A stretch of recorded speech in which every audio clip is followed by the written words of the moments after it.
আজ বৈশাখ। আর এই বৈশাখে যদি লাল সাদা শাড়ি না পরে ঘুরতে বের হই তাহলে কি হয়? তাই সংসারের সারাদিনের কাজকর্ম সেরে বিকেলবেলা লাল সাদা শাড়ি পরে পুরো রাজশাহী শহর রিক্সা নিয়ে ঘুরলাম। আজকে কোথায় কোথায় ঘুরলাম আর কি কি করলাম সবকিছুই থাকবে আজকের ব্লগে।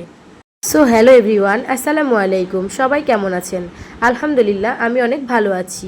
তো সবাইকে আমার পক্ষ থেকে শুভ নববর্ষের অনেক অনেক শুভেচ্ছা। বৈশাখের দিন সকালবেলায় সব কাজকর্ম করে নিয়েছি, যেন বিকেলবেলায় ফ্রি হয়ে যাই, যেন একটু সাজুগুজু করতে পারি বৈশাখ উপলক্ষে। তো নতুন বছর উপলক্ষে আমি এই শাড়িটা পরেছি। আর এই শাড়িটা আমার 13-14 বছর আগের পুরনো শাড়ি। এই শাড়িটা হলো আমার বিয়ের আগের বৈশাখের শাড়ি। আর আজ এত বছর পরে বৈশাখে এই শাড়িটা আমি পরেছি। আর এখন আমি একজন মা। এই এত বছরে কত কিছু পরিবর্তন হয়ে গেছে, তাই না? কিন্তু শাড়িটা কিন্তু ওই রকমই আছে। তো এটা হলো আমার বৈশাখের ফুল লুক। আর আরেকটা কথা বলি, আমার বাবুর কিন্তু এবার প্রথম বৈশাখ, তাই আমার বাবুকে বৈশাখের ড্রেস পরিয়ে রেডি করে দিলাম। আর আমার সোনা বাবাকে বৈশাখের ড্রেস পরে কেমন লাগছে অবশ্যই জানাবেন। তো বর্ষবরণ কি ঘরে বসে হয়? তাই সবাই মিলে প্ল্যান করে বাইরে বের হয়ে গেলাম। বর্ষবরণ করতে আমার হাজব্যান্ডের সকাল থেকে ইচ্ছা যে পুরো রাজশাহী শহর রিক্সা নিয়ে ঘুরবে, কারণ যেখানেই যাব সেখানেই শুধু আজকে মানুষের ছড়াছড়ি। আর আমার আছে ছোট বাচ্চা, তাই আমরা একটা রিক্সায় সবাই মিলে উঠে পড়েছি পুরো রাজশাহী শহর ঘোরার জন্য। আর কি করব বলেন, রাজশাহী শহরের রাস্তায় তো একদম পার্কের মতো। রাজশাহীর রাস্তাগুলোতে ঘুরে বেড়ালেও প্রাণটা একদম শান্তি হয়ে যায়।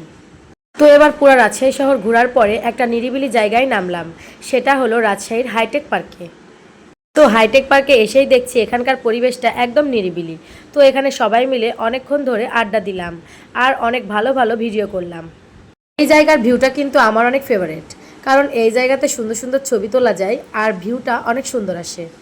তবে আমার অনেক ইচ্ছা ছিল ভিতরে ঢোকার, কিন্তু এখন ভেতরে ঢোকা নিষিদ্ধ। আমার বাবুটা এতক্ষণ ওর আব্বুর কাছে ঘুমাচ্ছিল, আর এবার উঠে পড়েছে, তাই আমি বাবুকে নিয়ে একটু ছবি তুলে নিলাম।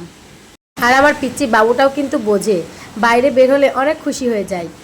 আর এই দেখেন আমার বড় ছেলে, এখানে এসেও ওর বন্ধু তৈরি হয়ে গেছে আর বন্ধুদের সাথে সাইকেল চালাচ্ছে। ও বাইরে বের হলে একটা মিনিটও ছোটাছুটি ছাড়া চুপ করে বসে থাকে না। বাচ্চারা আসলে এমনই চঞ্চল হয়। তো এই দেখেন আমার পেছনে, এটা হলো হাইটেক পার্কের গেট। এটাই হলো হাইটেক পার্কের আসল ভিউ। রাতের বেলা এই ভিউটার সৌন্দর্য আরও 10 গুণ বেড়ে যায়।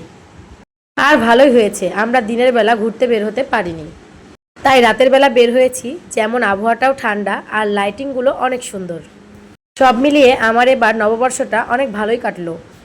এখন আল্লাহর কাছে একটাই চাওয়া, এই নতুন বছরটা যেন আমার এবং সবারই অনেক ভালো কাটে। এই দোয়া করেই বাংলা 1432 সালটা শুরু করছি। তো আজকের মতো এ পর্যন্তই। আপনারা এই বৈশাখে কে কোথায় ঘুরতে গেলেন অবশ্যই কমেন্ট করে জানাবেন।